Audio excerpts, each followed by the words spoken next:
从2013年5月以来，多伦多市长福特一直被未证实的酗酒、吸毒和行为不轨的丑闻缠绕。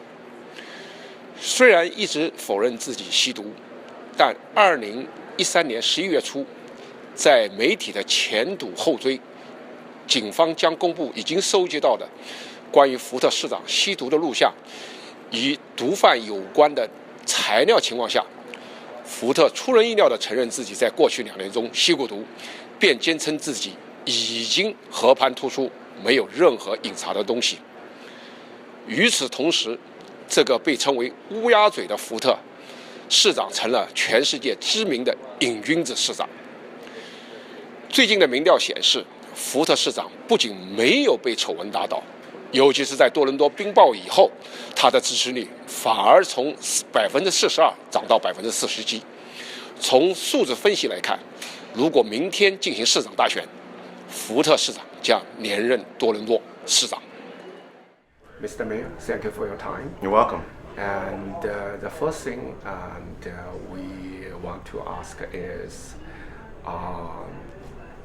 after this drug-related scandal, and how you are going to prevent such things from happening again. I mean, as a new Canadian, and we are so appreciate and embrace Canadian culture. And one word we learned from Canadian is that fool me once, shame on you. Fool me twice, shame on me. That's right. So how, Mr. Mayor, and in your coming election, and with so many supporters, and you can take what kind of measure to prevent such a personal failure as you apologized from happening again? Well, I'm only human. I made mistakes, and I'm moving on. I want people to judge me for my record, and let it speak for itself. Let the taxpayers see how much money I've saved them, which is $1 billion, and these aren't my numbers. These are the numbers from the CFO. These are numbers from Rob Rossini and the city manager, Joe Penichetti. I have run a very lean government. I'm customer service oriented. It's the best customer service anyone's ever received. And you know what? All I need is people to believe in me. And I'm not perfect. I'm just a human being. And I think we've all made mistakes in life. And I'm past that. I think a couple of the episodes were blown out of proportion. I was never an alcoholic. I was never a drug addict. And I'm moving on. And all I can say is action speaks louder than words. Anyone can talk about it. I'm doing it. I've done it for 14 years. 4 as a mayor and 10 as a councillor. I've never missed a day of work. I'm here every day serving the taxpayers, returning phone calls. When people call me, I go right to their front door to serve them. And I have a huge list of accomplishments that we've done. You don't see any strikes anymore, any labor disruption. Everything's on time, crime is down, jobs are up, the city's booming. I'm a businessman. I understand how to meet a payroll, how to read a P&L statement, how to create a job, and I know the value of a tax dollar. And it's obvious, and the cities, like people hate you, they won't change. People love you, won't change, because we all understand Mr. Mayor's agenda. And I believe most people, or most of my audience, will support agenda. But in terms of your personal issues, and to refresh my question is, what kind of measure you can convince our audience that, okay, I'm taking measures, and this is how I'm not going to go slip back into that kind of personal problem? Jack, I think I answered that question already. I have dealt with my issues. They're done. I think everyone can see I've lost close to 35 pounds. I don't drink. I don't do drugs. And did I experiment? Yes, I have. That's done. That's history. I am moving on. Judge me on my record. Judge me on getting ready, reducing the car registration tax, privatizing garbage, building a subway out in Scarborough that I said I was going to do. 90% of what I said I was going to do, I have done. And that's what I want people to judge me on. And if people want to get personal, that's up to them. Okay. But judge me as the mayor of what I have done. I know I've been the best mayor the city's ever had. I have saved more money, taxpayers' money, created more jobs than any mayor ever has. And during the holidays, I had the chances to talk to a few of my friends who are all your supporters. And the question during our discussion after this drug-related scandal, and they are not sure, they all raised the so-called moral campus, because they supported your agenda, and but they are worried about, like, they really cannot accept our mayor taking the drugs, but at the same time in the podium say, okay, I'm going to clear the street. And so for these kind of voters who hasn't made their mind, what you want to tell them? Tell them to judge me on my record. You tell me one other mayor. You have an option out there. There are other options. There's other candidates out there that's running for mayor. If they don't like how much money I've saved them, the service that I've provided, they can vote for someone else. But if they want to go back to the high taxes, high spending, which you've seen, that's all the other candidates stand for. Yeah. Judge me on my record. Yeah. And most of my audience are men and Chinese. They come from the socialist system. Mm-hmm. And in that system, it all looks good on the paper. And that system doesn't produce the productivity and efficiency. But right now, as you call the gravy train, mm-hmm. we all observed city productivity and efficiency has a big challenge for any leadership mm-hmm. for this city. And I just wondering, what kind of measure you are going to take if you are elected? Well, let me give you an example. We had one of the worst storms ever in Toronto's history. The ice storm just passed. Who did you see front and center day in and day out over the ice storm? You didn't see any councillors. You saw me. When there's a situation, I'm there every single day. And I didn't care if it was Christmas, Boxing Day, New Year's Day, it didn't matter. I was there every day getting the city's power back up and running. I think that's a pretty good example of the measures that I take in a crisis situation. Besides all the other accomplishments that I've just started to list, I'm a businessman. I've run a successful business. And again, I understand how to create a job. I understand customer service excellence. That's what we're going to do, and that's how we're going to continue to improve the city. We have more cranes in the sky than some of the biggest cities in North America. Every crane you see is equivalent to 1,000 jobs. So I have the business background. I think I've shown it in the last 14 years. You don't see me going on extravagant trips. You don't see me squandering money. You don't see any garbage strikes. I contracted out garbage on one side of Yonge. I'm going to contract out garbage on the other side, saving millions and millions of dollars. I'm not talking dollars. I'm talking millions of dollars. You look at the union contract that I negotiated. Everyone said you couldn't. I'm the only mayor that negotiated the best contract for the unions and saved the taxpayers millions of dollars. Yeah. How about those councillors? We have so many councillors, and if you are elected second term, are you going to do chop or push for an agenda, say we are going to reduce the councillors? I've already done that. I'm going to do it again. But it's up to you. It's up to the voters. Do not re-elect the councillors that are here. Can you elaborate a little bit on what kind of mechanism you need for we achieve that agenda? Let me explain this. For example, you get 3 votes on election day. You get to vote for mayor of the city, get to vote for a councillor for your area, and a school trustee for your area. The councillor right now, besides maybe 5 councillors, I would not re-elect them. Ask them, why didn't they support me on the subways? Why didn't they support me on reducing the taxes? Why didn't they support me on saving taxpayers' money? Why are they still flying around the world? That's up to the taxpayers to decide. I can't speak for the taxpayers and how they're going to vote. I know in my area, I'm not going to vote for the councillor. I don't live in my brother's ward. I live in, give you an example, Councillor Lindsay Luby's ward. I will not be voting for Councillor Lindsay Luby. Okay. If people take that approach, obviously I'm voting for myself. And the school trustee, I'm not quite sure, but it's time for a change. We need business people down here. I encourage people to come down and register if they want to run for councillor. It costs $100. Yeah. You have to be over the age of 18, Yeah. be a Canadian citizen, Yeah. and live in the city of Toronto. Yeah. And ask these councillors, why did they strip my powers? That's dictatorship. Yeah. Many people come from those countries that live in the city. Yeah. That was undemocratic. They didn't have the right to do what they did. If you don't like what I'm doing, that's fine. Yeah. But you don't have the right to come and say I'm not the mayor anymore when 380,000 people voted for me. Yeah.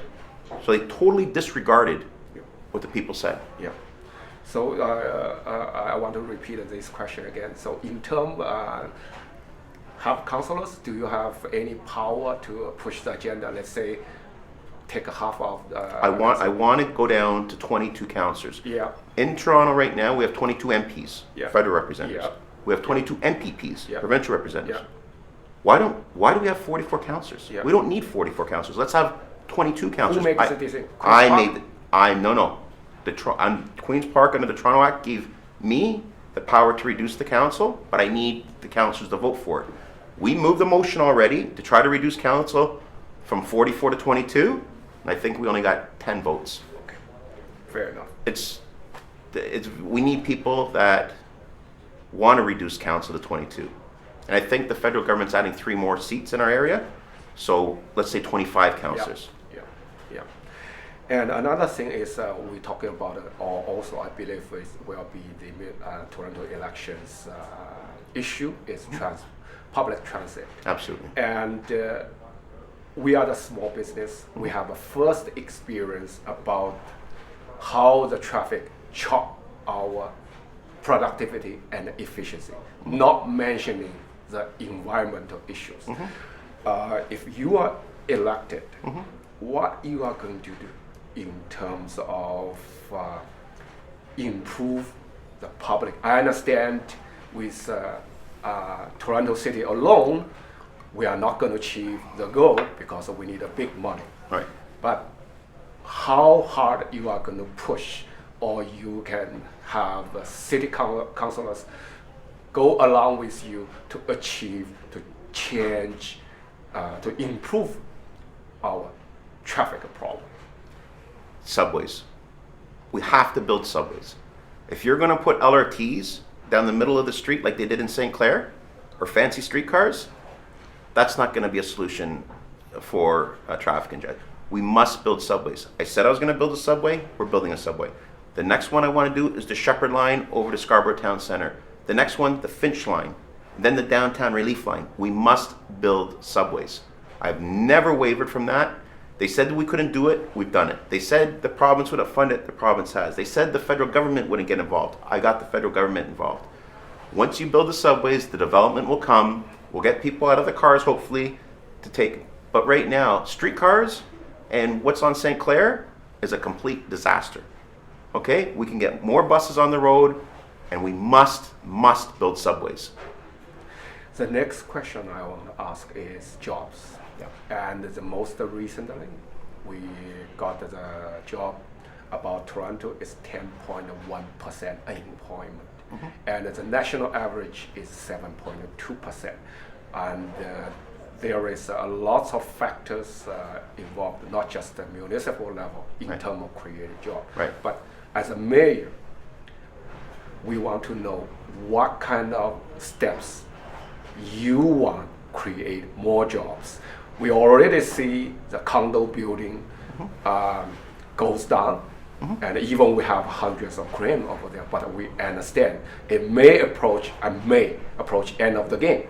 So where the job and what is your concern, what solution you want to provide to the city? Well, again, let's look at the last 3 years. We've created more jobs in the last 3 years under my administration than any other administration before, because we created an environment. We lowered the taxes. We've had the lowest taxes than any city in North America. Over 4 years, let's say it's 6%. The previous administration was at 13%. You look at last year alone, we created 53,000 jobs. I have a business. You've got to create an environment, Jack, to have people come here. You see what's happening now. People are starting to come to the city. It's a clean, safe, and we have low taxes. And I've traveled, I've encouraged people to come here. I've met with some of the biggest CEOs in the world in that boardroom to say, I want your head office here in Toronto. They're the steps that I have. They want to deal with a businessman. I am a businessman. I have a proven record of success in the private sector and in the public sector. So my record speaks for itself, and I'm going to continue doing what was successful for the last 3 years. And we also know in terms of job creation, and small business create most of the jobs. That's right. And I just wondering how, as a mayor, you are going to help small business in Toronto to reduce, to make money, to hire more people and create jobs. And for one example, maybe this question a little bit biased for Chinese News' own interest, that we realize that we have a provincial level and a federal level give the ethnic media advertising to support, because we are really bridge to pass mayor's message, city's message to our audience, but also we need to cover our cost. And one of the resources is from the government. And we were told city doesn't have such a rules to give ethnic media. So can we expect somehow the rule is going to change if you are elected? Well, let me tell you how I'm going to support the small businesses, like you said, and create those jobs. Eliminate the red tape. When people come in here for building permits, for zoning applications, you eliminate the red tape. You keep the taxes low as possible. The lower taxes, people are going to come here. I can't speak for the federal and provincial government, but I know one thing at a municipal level, people come in here, they understand I'm a businessman. I run a small business. My dad started a business 50 years ago. We've expanded into Chicago, into New Jersey. I understand what people need. They want to go out, make sure they have a safe environment and a clean environment. We give tax breaks. Big businesses, small businesses come here, we will give them incentives to come here. What exactly that number is, that's depending on, obviously, the size of the business that comes here. But it's the bureaucracy, it's the red tape that I'm cutting, and I encourage people to come here and talk to me if they want to open up a business. Yeah, one of the we know city has lots of contracts and open to the public to provide a service. Yeah. But ethnic communities seems lack of. I don't have all the data, but with your leadership, if you are elected, you will help the ethnic community to get the city contracts to make them more. Not only they may provide better good service, and also they will reduce the cost to the city. For example, like a business card. We checked around, like a city councilors maybe pay $25 for a very simple basic business card. Yeah. But what I got from my community service provider is a $15 for 500 That's cards. right. So can we help these small businessmen and women to get city jobs and at the same time reduce the city's cost? Absolutely. There's no one that supports ethnic communities more than I do. I think that has been seen year after year after year after year that I've been in politics. Your business card, what a counselor does with their budget, their $30,000, which I reduced from $53,000, I can't tell the counselor to go out and do this and that. That's their budget. Do I oversee it? I think I have overseen it. I think you've seen it with my own budget. It went from $2.7 million down to $2 million.